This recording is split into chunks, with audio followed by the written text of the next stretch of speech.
Good morning. It's a pleasant Thursday morning and you're watching DD India. It's just part 7 and we're back once again with first edition. Over the next 60 minutes, we'll take a closer look at the top stories from the national dailies and also we'll pick up newspapers. To make sure that your morning tea tastes better, here we get you the condiments. Along with it, we will have with us 2 eminent guests from the print world and we will pick up different stories from the newspapers covering almost all the areas, national, international. We'll also get you editorials. And to begin with, we will first introduce the guest with you. We're joined in by Mr. Raj Gopalan, and he will be talking in detail about the different perspectives of the newspapers, stories which we picked this morning. Good morning, sir. Thank you so much for joining us this morning on DD India. The first paper I picked this morning is the Hindustan Times. The Hindustan Times lead story is on COVID-19. Coronavirus, and it says India suspends visas for 1 month as virus count hits 60. So India has quarantined itself for 1 month, and with each passing day, every passing hour, we see the threat, the danger, the severity of coronavirus is increasing. It's a very dangerous situation. The world has come to a standstill. Even Mr. Trump has announced that no passengers, will be incoming or outgoing from European countries. Apart from that, Indian government has done extremely well thanks to the initiative of Mr. Narendra Modi, Prime Minister of India, and his office. The things are now in position. We will not panic the situation. Of course, the grim position with the newspapers or with the screaming headline, you won't believe, madam, yes, for the last 1 week, this is the main story in all the newspapers. Therefore, the severity is known. World Health Organization has put out as a pandemic position today in the world. Therefore, it's a crisis like situation. Health emergency is there in ports of the continents, especially in Italy and Iran. These 2 countries are having more epidemic type of virus. This is catching up with every villages all over the world, nook and corner of the world. Therefore, it's a crisis like situation. Let us wait for the summer type of thing. Once the weather situation improves, according to the medical experts, they say that the virus can be contained. However, last week the Chinese president went to the Wuhan, created a confidence atmosphere for the Chinese. At the same time, it has spread all over the world.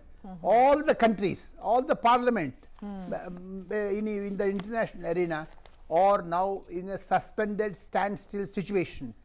All the best is today newspaper headlines are India quarantined. Yes. That type of headlines are there. It's a scary one. However, with the help of medical experts, and the Indian Council of Medical Research has come out with a big innovative medicines like that. Therefore, there is no question of panic. Dr. Harshvardhan, the Union Health Minister, is holding everyday briefing. The Prime Minister office is also in position. Therefore, we have to be little alert. As the precautions are there, don't handshake and wash your hand every half an hour, 1 hour, and don't touch your eyes or nose through your finger. These are all certain precautionary measures. Every newspaper has a big advertisement on this, especially the language papers have put it in a position. Therefore, we need not panic. Situation is under control. All right, panic is the crux word and we need not panic. This is how we'll have to meet with the crisis. But then when we talk of the adverse effects of coronavirus, most of the papers are also talking of the impact it will have on the economy, so much so that many flights have been cancelled. Many flights have talked of how they will cancel their operations to many countries. So how far will this have an impact on the world economy? So much so that the WHO has called it a pandemic. It is a crisis situation. The flights are not taking off or landing. Things have come to a standstill. Therefore, crisis situation. But however, let us not get panic over this. The headlines are very screamy. As I said, the World Health Organization has also come into it. But at the same time, we have to be a little cautious about the future generations. The epidemic should not be allowed to spread further, and the mortality rate may be little lesser than the expected. Still, precautionary measures are there. Pharmaceutical industry is put on alert. Therefore, the things should now settle down. That's why April 15th they have put no travel up and down in India or in any other parts of the world. April 15 is the deadline. Therefore, the summer will also set in. The impact of virus corona will be a little less from April 15. That is the expectation of medical experts and scientists. All right, at this point, we'll bring in our second guest this morning. We're joined by Mr. Praful Ketkar, senior journalist. Thank you so much, sir, for joining us this morning on DD India for first edition. We're talking of how we're talking about the crisis of COVID-19, and the papers are talking of how India has quarantined itself, so much so that it has suspended visas for 1 month as the virus count hits 60. Added to that, many papers are also reporting how WHO has designated, has called this virus as a pandemic. How do you read the crisis? Because with each passing day, each passing hour, the crisis is worsening. It is worsening world over. I think in India we have handled the situation much better way compared to other parts of the world. If we see the numbers in say Singapore or Hong Kong or Italy or Iran, it looks really scary because perhaps they didn't take the precautionary measures that we did, and this World Health Organization, sheerly in terms of infected numbers, they have called it pandemic, and it is understandable. I wish they could have done this and dared to enter China and do that in the first phase itself. But they didn't do that. They carried forward the Chinese narrative. But now when it comes to India, I think what we have done, and it has to be made clear to the viewers, that we have cancelled the visa to all the foreigners, non-diplomatic visas of foreigners who generally come on say business tours, tourist visa, maybe some conferences or interaction. There we have put restrictions. Yes. As far as Indians are concerned, they can come, but they have to self-impose 14 days quarantine for themselves. Government is also making some facilities regarding the same. So this is a very peculiar situation. What we are doing now is we are ready to suffer temporary losses in terms of economy, in terms of business transaction for the larger interest, because again and again we need to underline the fact that considering India's population density, the spread of this virus can be much higher. Therefore, in the present situation, the government is cautious, and as Mr. Rajgopalan rightly said, we need not be in panic mode, but we should be in cautionary mode, and this should be seen more as a cautious state. It is not a self quarantine kind of thing for the entire country. It is a precaution that we are not allowing certain unnecessary or very now for example, diplomats can travel. It is necessary. In emergency cases, even other people can give special requisitions.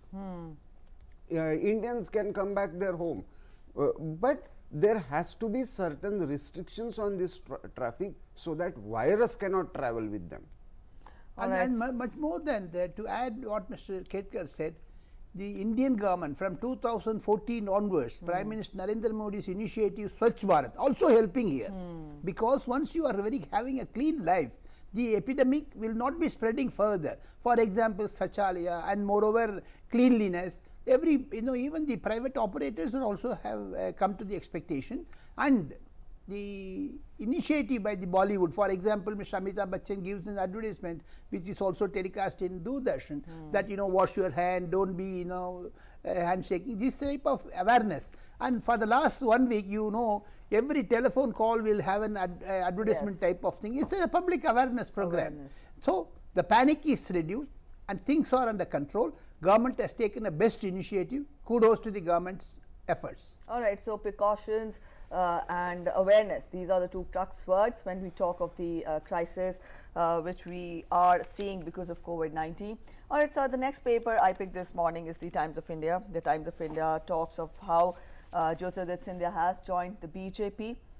He has slammed Congress and he says that the nation is safe in Prime Minister's hand. To begin with, how do you read, how big a jolt is this for the political scenario in Madhya Pradesh? Mr. Rajgopalan. Yeah, it's a crisis situation for Madhya Pradesh Congress. There are groupism. Three groups are there, major groups in Madhya Pradesh Congress, led by Kamalnath, Digvijay Singh and Jyotiraditya Scindia. Things, because of these certain caste combinations, for example, Digvijay Singh has been creating an atmosphere of a pro-minority, anti-majority type of views.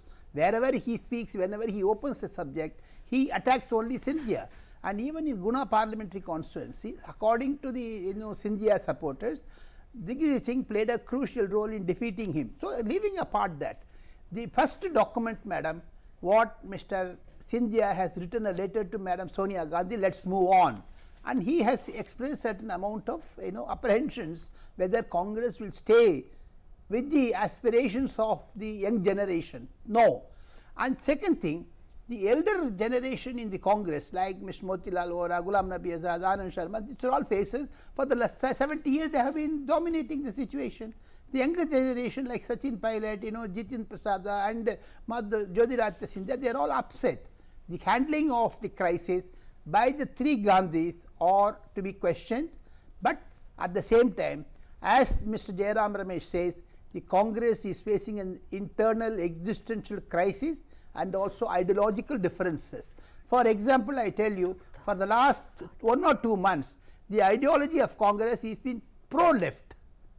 And Mr. Jairam Ramesh, in putting a word, even he has written an article, says that we have been popular with Sitaram Kesari's type of socialism, but we have come to the crunch of Sitaram Yechuri's type of left leanings. These are all certain contradictions, and Congress is coming out in a very bad light among the poor, among the downtrodden. Things from 3-digit, Congress has come to the 2-digit. Things are worst. Rahul Gandhi leadership failed, and the Sonia Gandhi's leadership is also being questioned by the elders. Mr. Jyotiraditya Scindia is leaving at the right time. Today many of the papers have commented about his efforts in Madhya Pradesh. It is not only having an effort on Madhya Pradesh, it will spread like coronavirus. It will go to Maharashtra, Rajasthan and other states. All right, Mr. Ketkar, when we talk of this crisis, now this did not happen overnight.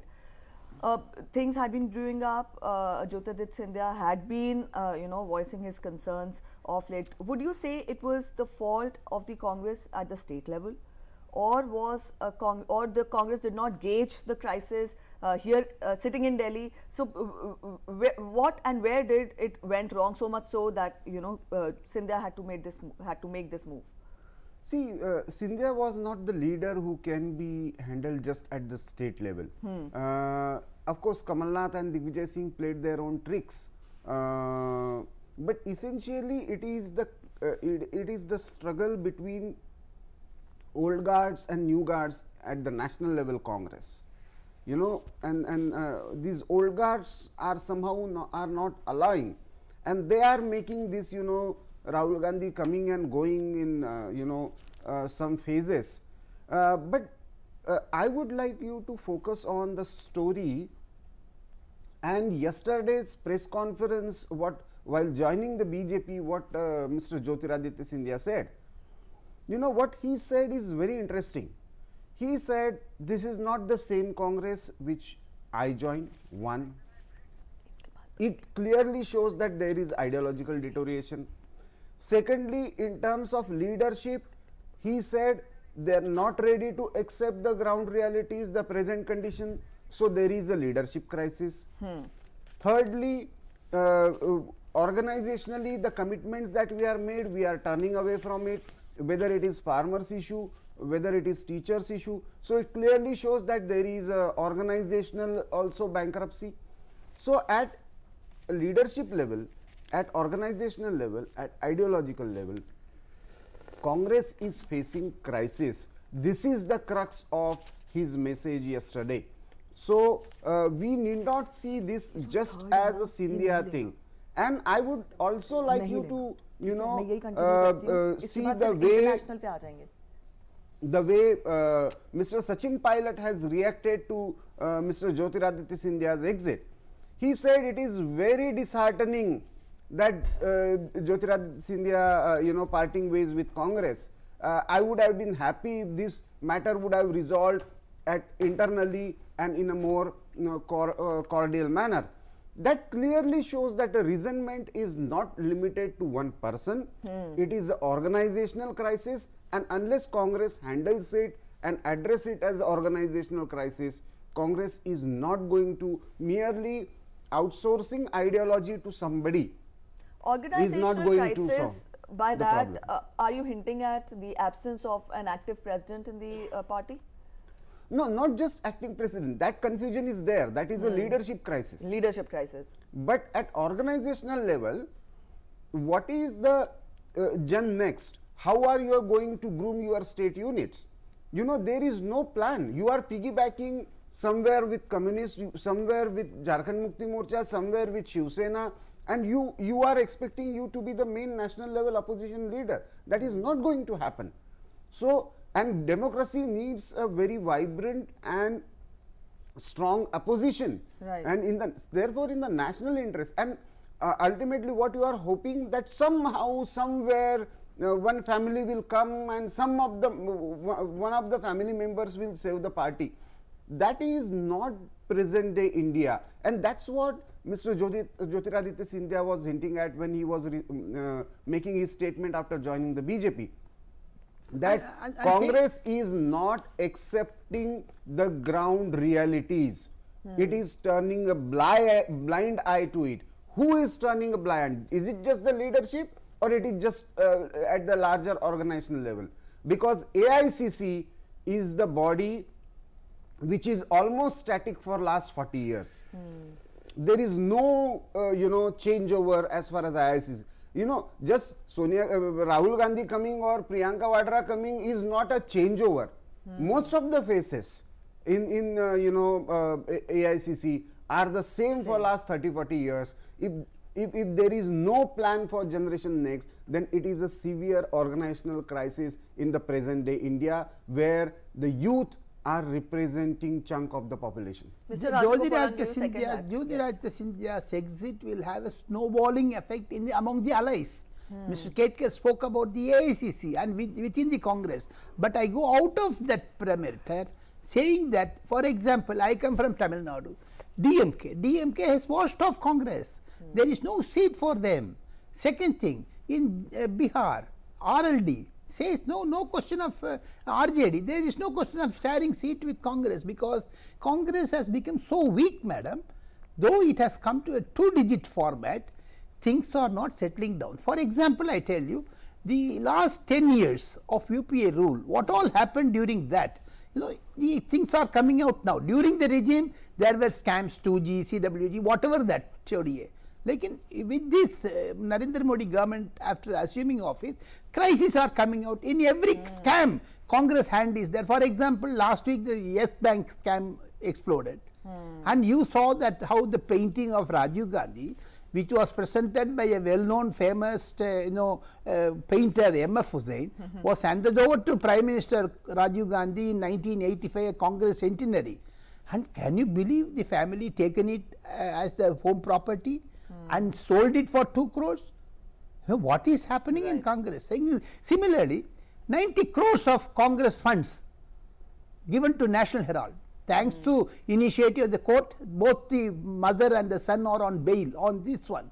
So, what is happening with the leadership? 1984 after assassination of Indira Gandhi, 1991 after assassination of Mr. Rajiv Gandhi, things have drifted. Things have come to only one control, and they have taken 3 major positions. One, anti-majoritarianism. Second thing, totally pro-left. Congress lost its balance. Top leaders like Pranab Mukherjee and whatnot, even Sitaram Kesari. You know, I have covered Congress for more than 35 years. Things are drifting in Congress. Have you seen Nijalingappa and Kamaraj, P.V. Narasimha, Abdul Rahman Antule and Vasant Sathi, these are all tall leaders. The working committee means things are hot. Today the Congress working committee on a breakfast table consisting of mothers and daughter. Who else? Right. Therefore, things are drifting. There is no alternative to Congress as of now. There are 35 regional parties which are going to pose problem for not only for the Congress, but also to the BJP. At the same time, Praful Ketkar was explaining how the leadership for 40 years in Congress, only 3 Gandhis dominated. At the same time, you have a comparison. You take other national parties. There were 3 general secretaries in CPM, Prakash Kara, Sitaram Yechuri, Harkishan Singh, Surjit, this type of thing. And in BJP, there are 8 leaders, Jana Krishnamurthy, Bangaru Lakshman, Kushabhau Thackeray. These are all certain tall leaders. In 30 years of Congress, 3 Gandhis, and 30 years of other opposition parties, I don't say BJP or one, every political party had changed their leaders. Where is the change of leadership in Congress? Right. The status of 3 Gandhis have created a compulsion. Persons like Jyotiraditta Scindia, that is the reason why they are walking out, and I foresee there are more Scindias in Congress. They will exit in another 1 or 2 years to come. Right. All right, Mr. Ketkar, now this will be for the first time since 1977 that all the Scindias are in the same party now, that's the BJP. When we talk of the political scenario in Madhya Pradesh, or for that matter the national political scenario, you talked of how Congress is weakening with each move, with each day. But then apart from the youth factor, what is it that Jyotiraditya Scindia brings into the BJP, and how far will it strengthen the BJP's run, BJP's hold in Madhya Pradesh, and also how far will it or will it not have an impact on the national politics? See, we have to see the impact in 2 parts. First is the immediate impact. Immediate impact is going to be in the forthcoming Rajya Sabha elections. Yes. These 56 seats are very crucial for BJP. BJP is looking for the complete changeover of Rajya Sabha by April. Now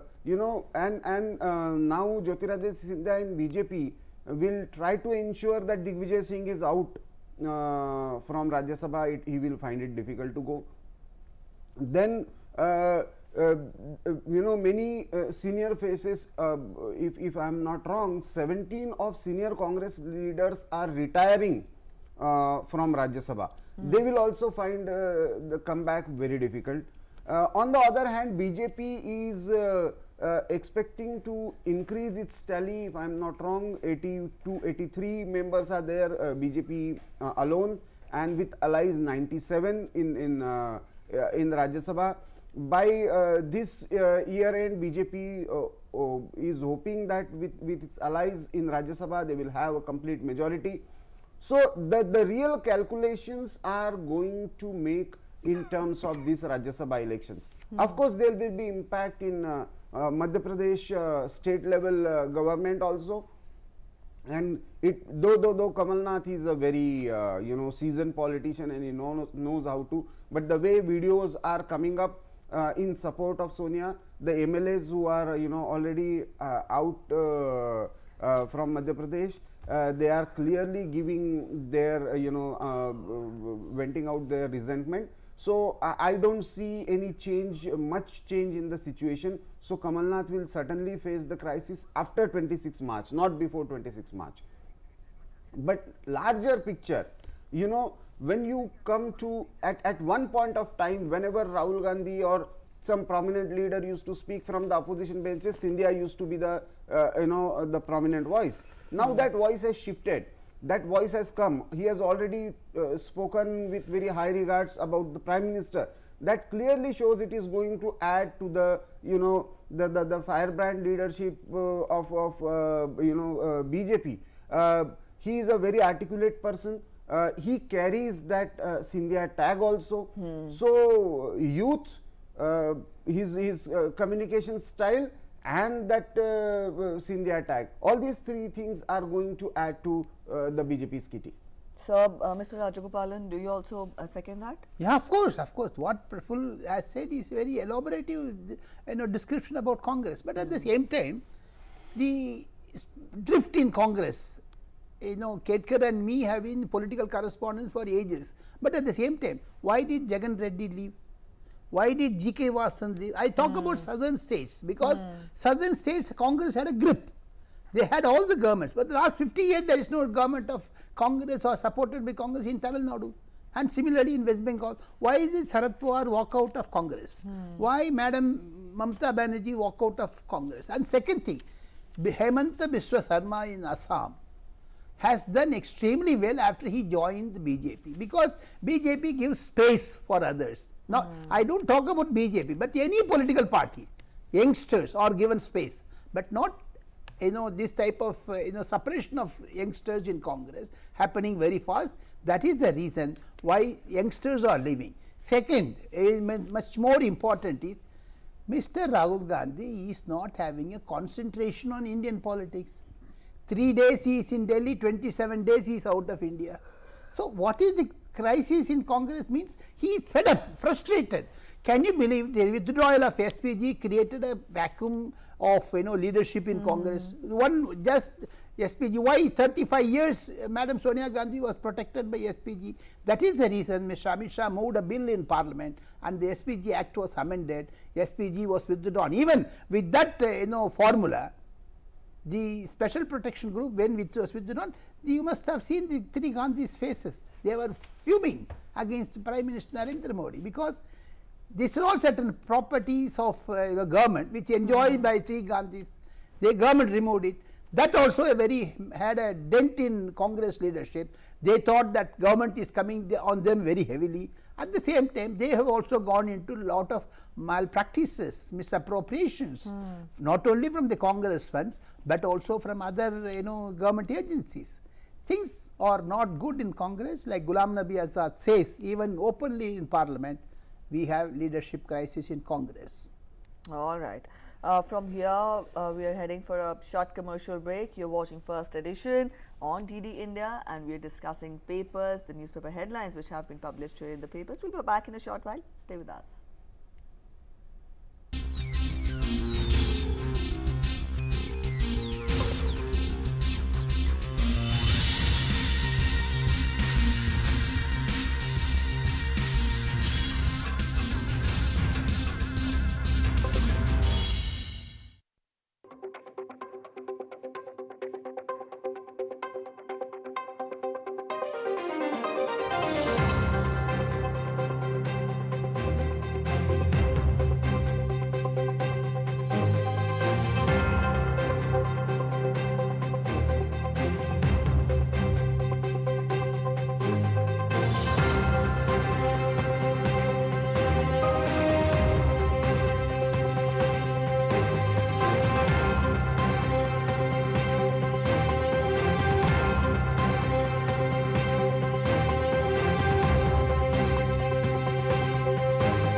Nadimarg and Vandhama, which grabbed in 1989 onwards international headlines for mass massacres of Kashmiri Pandits.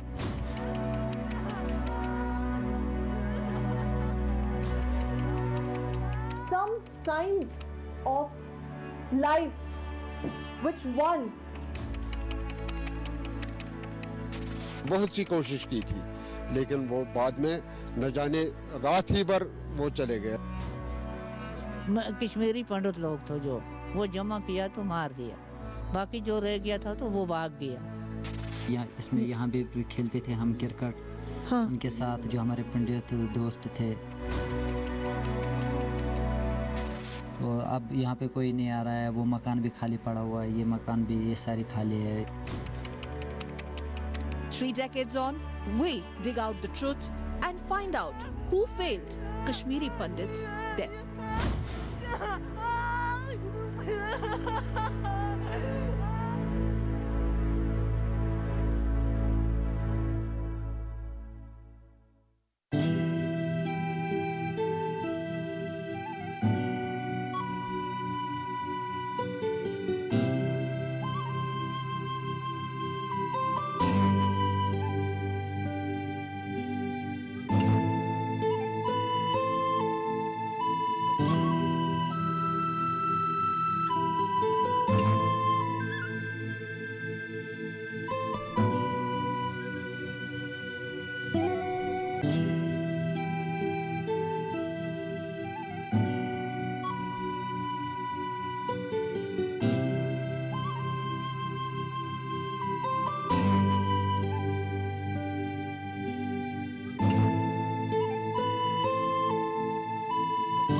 Welcome back after the break. You're watching First Edition on DD India. It's a Thursday morning and I'm Preeti, and we are joined in with guests in the studio.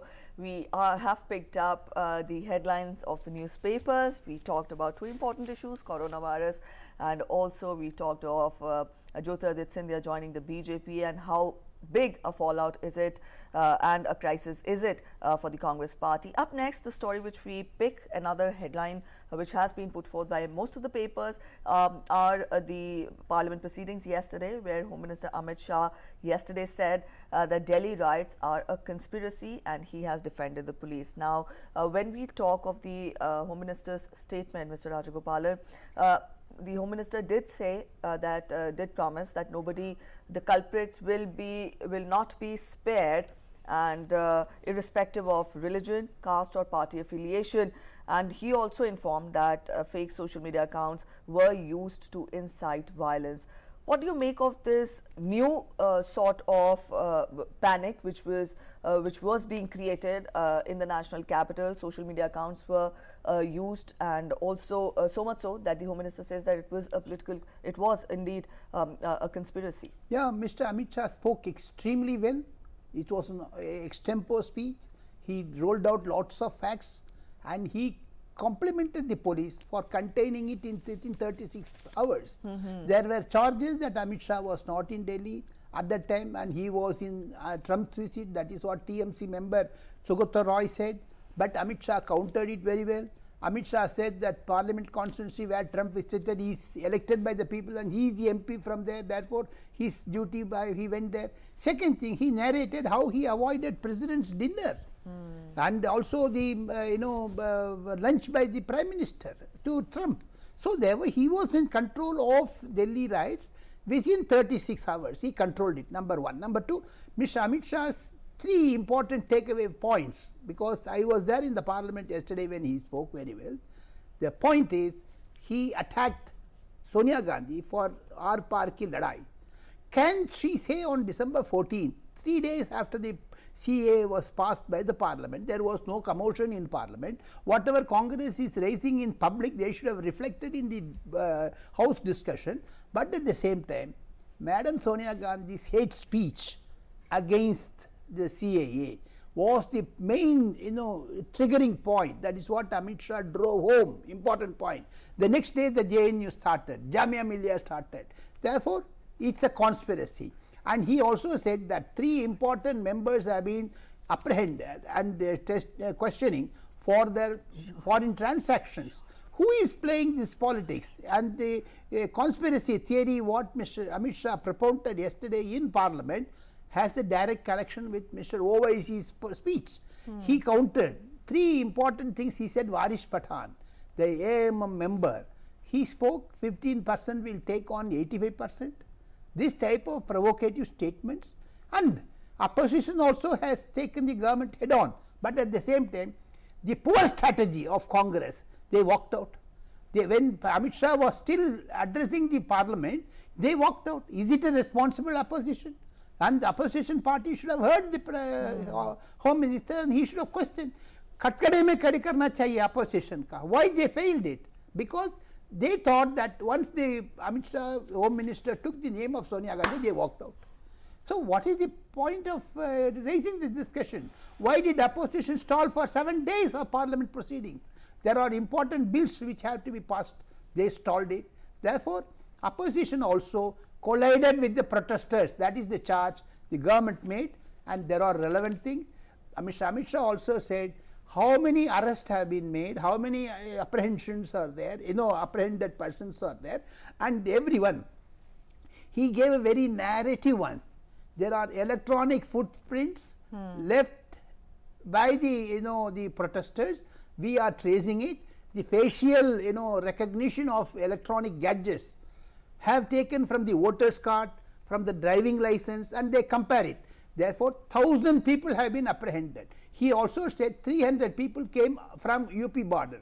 The way in which they on 24th evening he sealed the border, he gave a very nice description of what all happened, because he was in control on that day. That is why his speech had the full important thrust, how the officials, especially police, helped them. And can you attack, madam, the police because they are protecting you, and they are stoning the police, creating discomforts for the security forces? What is happening? Why do you concentrate on police? That is the major point which Amit Shah said. But as a correspondent who covered Parliament for several years, Amit Shah's speech was extremely best, and the opposition should not have walked out, especially Congress. Irresponsible way how Mr. Adhir Ranjan Chaudhary spoke, and Rahul Gandhi was prompting him in this Parliament. That was a objectionable one. All right, Mr. Ketkar, how do you read the Home Minister's statements? A conspiracy was there behind the riots, and also he says that though everybody will be punished, but then the most important aspect of his statement was the conspiracy part, isn't it? Yes. See, when this second part of the budget session started, it was but expected that opposition will raise this issue, and government had already committed that immediately after Holi this would be taken up. Yeah, this would be opposition was expecting to corner the government on this issue, but what we saw yesterday, government had a very coordinated strategy to in fact completely turn the discussion, and in fact cornering the opposition for instigating violence in the name of CAA. In fact, the way a youngster like Tejasvi Surya spoke, or Meenakshi Lekhi, who is New Delhi MP, she spoke, and then Mr. Amit Shah gave a point by point rebuttal. Yes. So of course he started by commending the efforts of Delhi police, because please remember, though generally it is believed that 24th, 25th when US President Trump was visiting India, that was a very planned strategy, and he quoted speeches regarding that. But indirectly also said that this thing didn't happen suddenly, the provocation was taking place, the police was always under attack, whether it is in Jamia, whether in name of other protests, and up to Delhi elections the momentum was built up in such a way he avoided taking names, he avoided taking, identifying specific communities, but the way he gave point by point rebuttal to each and every point. Another important aspect he underlined actually about why he didn't go to the riot hit areas. He explained the situation of the areas, the 20 lakh most dense populated area of Delhi, that is East Delhi. It has a history of crime and communal tensions. The police actually contained the riot in these areas and didn't allow to spread in other areas. They were constantly under attack and still they managed to do that. And when it was questioned that why Amit Shah and why didn't go there, right, and why NSA Ajit Doval visited, he made it clear that Home Minister going in such difficult areas would have put more strain on police. NSA went there on my request. I think taking this responsibility and making the things clear, yes, was actually completely boomerang kind of thing for the opposition. They were expecting to corner government on each and every issue and completely communalize the thing. Government reply, yes, the coordinated strategy and Home Minister's reply But actually boomerang the entire But interesting discussion. point is, taking from Mr. Ketkar, the Congress was isolated yesterday, madam. The DMK did not join the walkout. TMC did not. TMC did extremely well.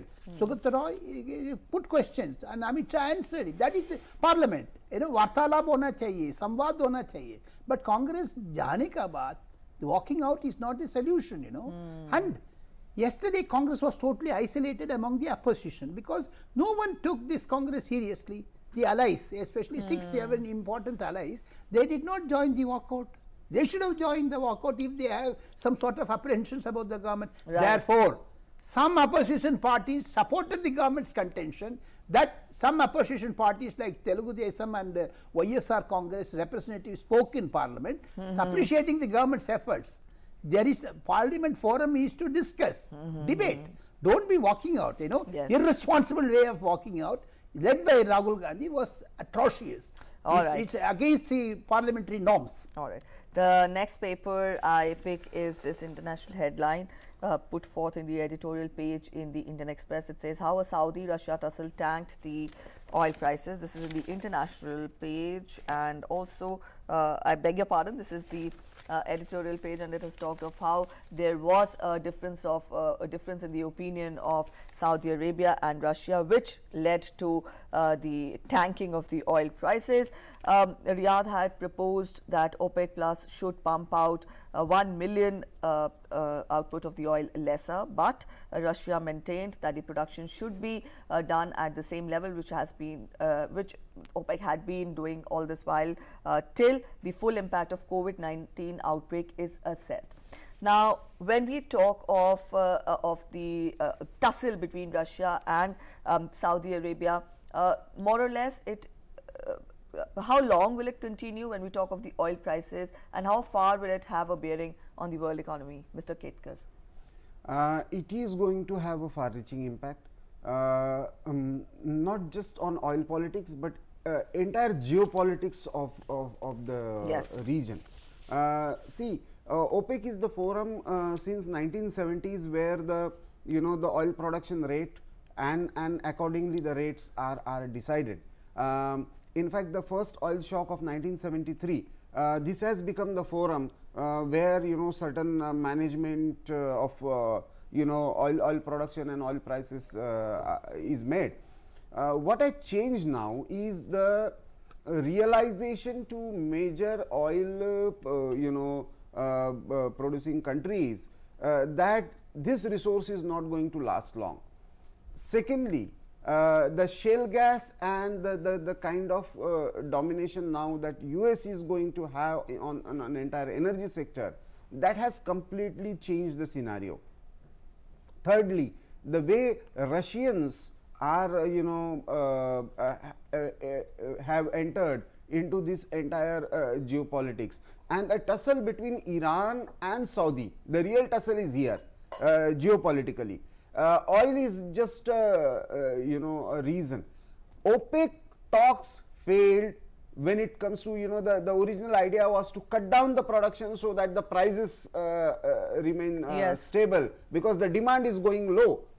Now when Russia backing out, what Saudi suddenly did, that in its own national interest, just to have more money in the pockets, it suddenly reduced unilaterally its own crude oil per barrel rate, and that has impacted already slow down economy. It is going to have a huge impact. Of course, in the short run, it is a good news for India, because we will be saving our foreign exchange reserves. We have seen on the festival of Holi, we got a gift of almost 2 rupees reduced petrol and diesel prices. So in the short run, we will have a positive impact. How these benefits are, because it will be almost a 30% cut as far as the major impact will be also on the stocks, because oil companies are losing major investment through either institutional route or their shares. So there it is going to have an impact, but overall impact, COVID plus oil is going to be on the economic slowdown. That is going to be the major thing, because the entire demand supply cycle is artificially handled. The moment you make artificial interventions, it is going to have an impact on economy in the long run. And how far do we expect this, and do we expect this tussle, this crisis to continue from here on, Mr. Rajgopalan? No, is it short-lived? As Praful explained it very well, yes, it has a long-term impact. And second thing, how to exploit that and convert that as a plus point for Indian side. Mr. Narendra Modi's approach in the international diplomacy, he is very close to Russian leadership and much closer to Saudi Arabian leadership. Let them fight, but at the same time, our concern is the oil security, energy security, these are all interrelated, and Prime Minister approach towards this has also brought down the prices of petrol. Second thing, the international diplomacy, thanks to Mr. Prime Minister Narendra Modi picking up Dr. Jaishankar, who has been in the foreign service for 30-40 years, using his expertise with the international scenario. We are also building up some sort of stock from US. So therefore, it's not only one-sided with Russia or Saudi Arabia. Indian government, especially after Trump's visit, prior to the Trump's visit, Mr. Narendra Modi has also put his apples in US basket also. Therefore, it's an international diplomacy. It has a long-term strategy wise. The impact of corona and oil prices, as Praful explained, things are bad for the economy, international economy, especially the tourism, hospitality, civil aviation, many sectors will be affected because of the oil, but there is a blessing in disguise. Our consumers are having a cheaper petrol price thanks to Russia and Saudi Arabia's contradictions. We have handled it very well. It's a soft approach, and Prime Minister, जैसे हिंदी में कहते हैं पूक पूक के कदम रखता है, Prime Minister also cautiously treaded that. All right. From here, the next paper I pick is the Economic Times. The Economic Times lead stories: SBI taps local investors for Yes Bank revival plan. A number of aspects of the news item have been put forth by the paper. The lender aims to bring in 20 crore rupees as equity and bulk deposits. Also, the decision on equity infusion proposal is likely after the fourth quarter results. But the private banks rush to assuage their depositors.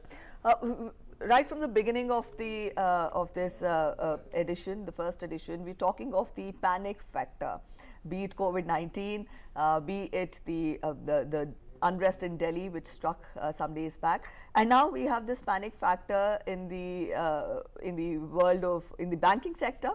What went wrong with Yes Bank is what we all know. But then this fear factor, private banks rushing to assuage their depositors, and SBI coming in for the Yes Bank revival plan. How do you read this, Mr. Ketkar? And when we talk of this crisis, this panic factor in the banking sector, how do you gauge that? See, generally, you know, banking sector is very interdependent sector, rather any financial sector, because it naturally has you know, impact on other institutions. Yes Bank was a rising star. You know, Yes Bank is a, you know, young bank which made strides in a very you know, few years of span. So it going down was, you know, had two levels of impact. One, of course, you know, the kind of financial linkages it had with other institutions, so obviously they had a impact. The loans they had given, they suddenly were questioned.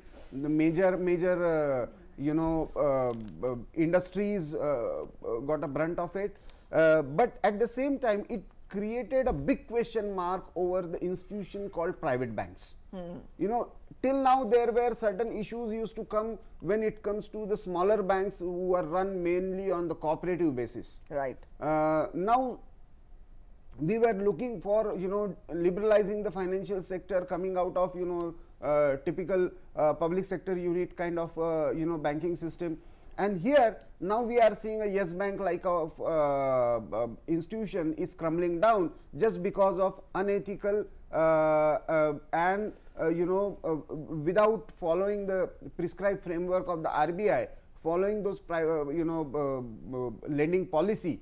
That has completely ruined a very wonderful initiative. Right. Now SBI coming in picture and Finance Ministry and RBI showing a very you know, yes, concerning approach. I feel that, you know, the 2nd April, 3rd April is the deadline for, you know, RBI to set the things right, but I believe that the things would be settled down much earlier than this. The kind of approach we are seeing, even I heard that, you know, even the ATM transactions have smoothened now. The 50,000 limit will be relaxed soon. So I think the things will be in control soon. All right, when so it better comes to days Yes ahead. Bank. But yes, it has created a panic in the financial and banking sector. All right. So more or less these were the top stories which were published here in the national capital. Up next in first edition, it is time to take a look at what all is planned for the rest of the day ahead today. This is March 12th. We'll get to the events. Finance Minister Nirmala Sitharaman to hold a meeting with chief executives of amalgamating state-owned banks to review the planning and preparedness for the merger, which will begin from April 1st. Rajya Sabha to hold a discussion on Delhi violence. The 4th phase of by-elections for vacant Jammu and Kashmir Panchayat seats to be held today.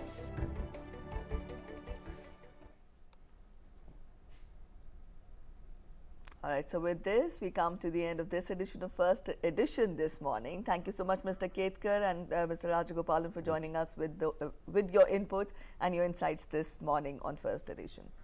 So with that, we end this edition. Thank you for joining us this morning. Bye-bye.